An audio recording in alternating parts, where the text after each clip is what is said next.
Hey friends, hey from me and Rufus. Rufus is sleepy boy this afternoon. You sleepy buddy? He's had a couple trots around the outside area with me today.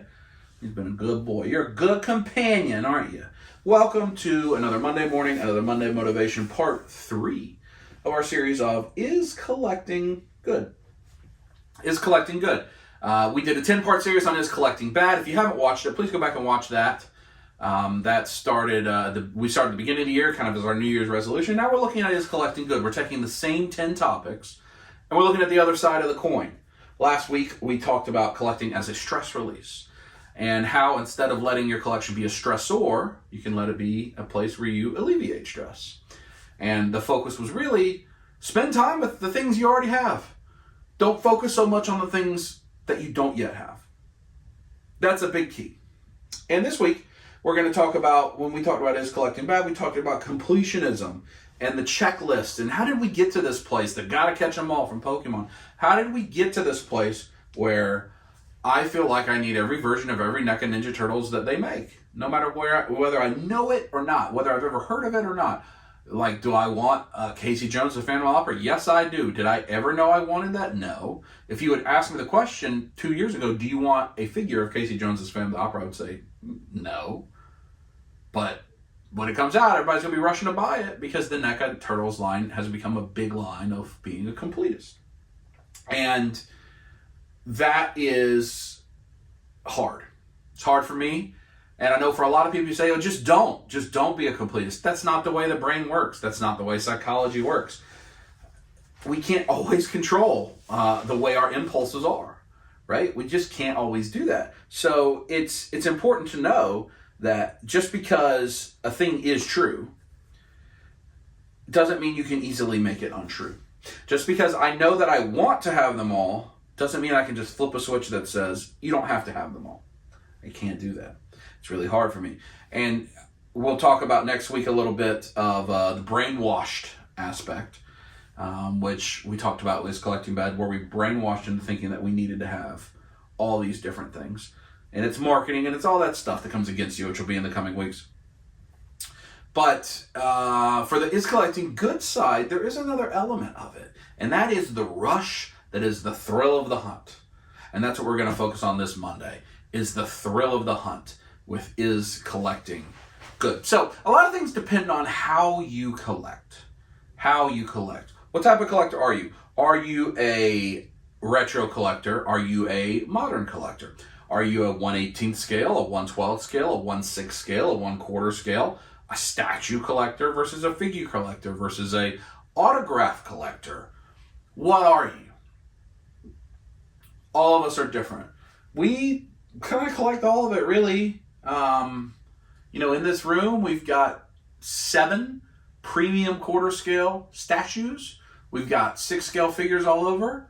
We've got 12 scale figures all over. I don't think I have any 1/18 scale anymore. I've got 10th scale statues. We have a little bit of everything. We have a little bit of everything as I look around this room.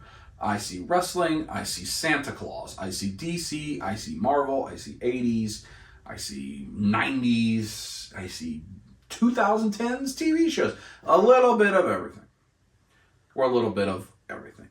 So the thrill of the hunt applies to you differently depending on what you collect. If you are just a Marvel Legends collector, your thrill of the hunt is, can you find the whole wave when it comes out? So I can build a figure. Because there's usually 1 or 2 figures that are hard to find the wave. Right? If you're a vintage retro collector, you have the thrill of the hunt all the time. Because you know there's these 86 things on my list, and I have no idea if any of them are going to be there. So whenever I find one, it's exciting.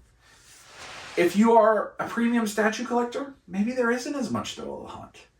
Because you just pay for it, you order it, and you wait for it to come in.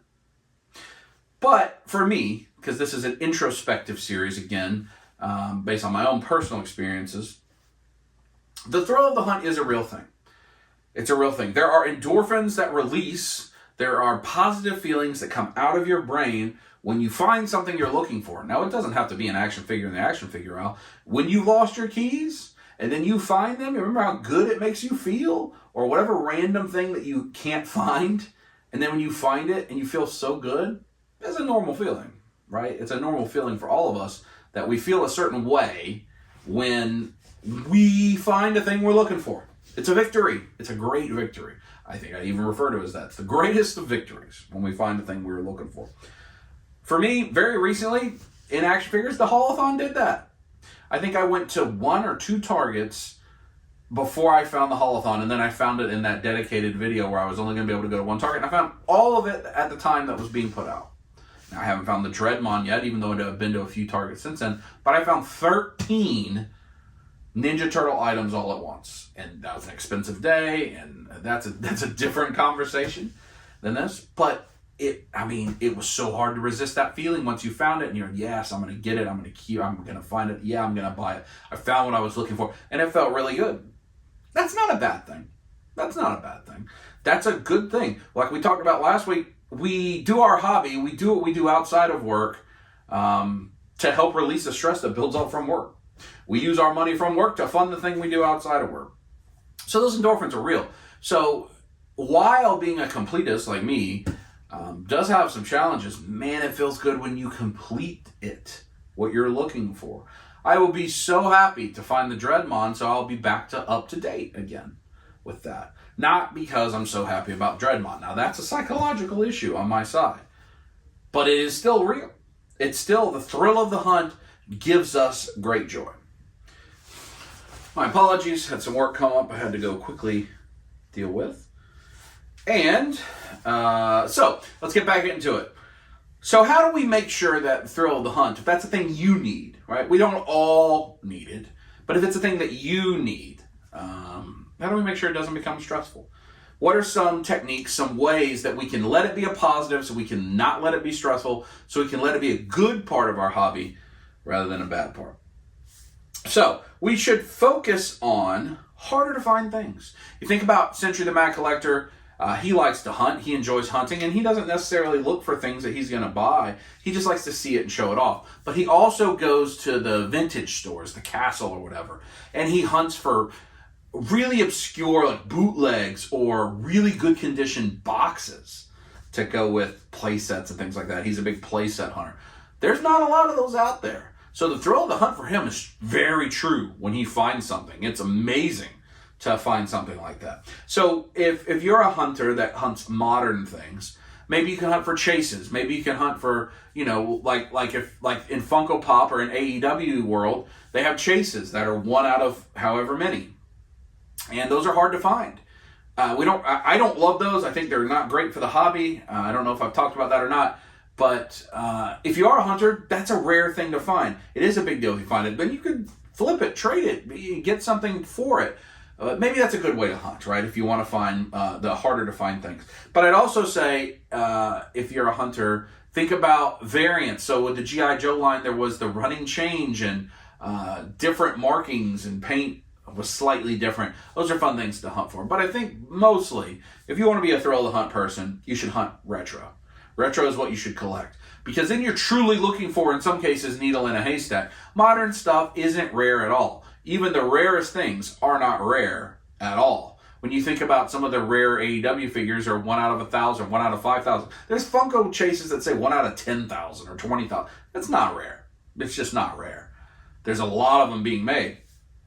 Some of that retro stuff, when we get Knickerbocker Lord of the Rings, there's times I feel like there may be less than 500 of these in existence in the whole world.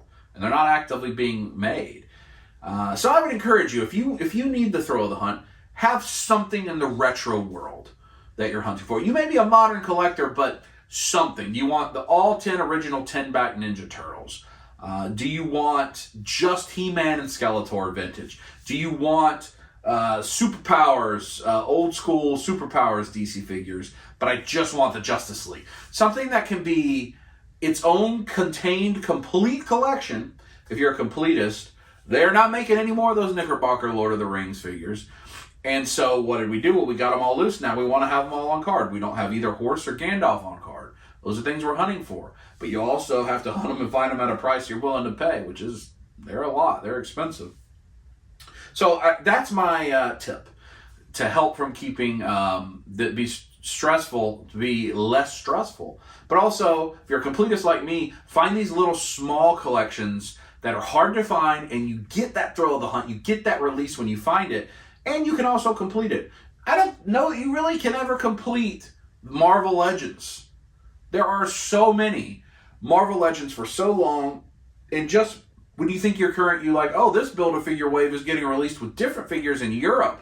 Well, does that count for completionism or not? I don't know. It's all your own rules, right? But if you collect 10-back Ninja Turtles, there's only 10 of them. And then maybe you want 10 backs plus the soft heads, or only want the soft heads Ninja Turtles, right? You get the thrill of the hunt. You can go to toy shows. You can go hang out, go to these small mom and pop shops. And you're putting money in their pockets instead of Walmart's pockets and Hasbro's pockets. You're putting money in a mom and pop toy shop owner that goes directly on their table. That makes me feel better when I get a chance to do that. But you get the thrill of the hunt. You get everything. So that's my advice. If you are a person that needs the thrill of the hunt, how do we keep it good?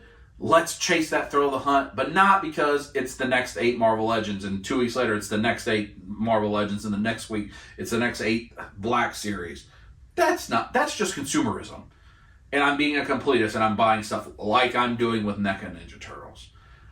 I have thought many times how much fun it would be if I could go back and do retro again, but I can't. Those of you who know my story know I won't. I won't do that. But when I look at all the turtle stuff I'm buying, it makes me go, I would rather be trying to find the retro stuff than having my 200th NECA Ninja Turtle that is an unnecessary pain in the butt. The thrill of the hunt shouldn't be, will NECA site crash? Will the Target pre-order system crash? That shouldn't be the thrill of the hunt. It should be actually finding something that has value, that's rare, and I think that's what has gotten lost in all of the hunting that we all do. So that's my topic for this week. Next week in week 4, we're going to talk about nostalgia. So we talked about in week 4 of Is Collecting Bad, where we brainwashed by the different things that got marketed to us. We talked about Saturday morning cartoons and the way that we're marketed, where we brainwash. So we're going to talk about the other coin of that, and that's nostalgia next week.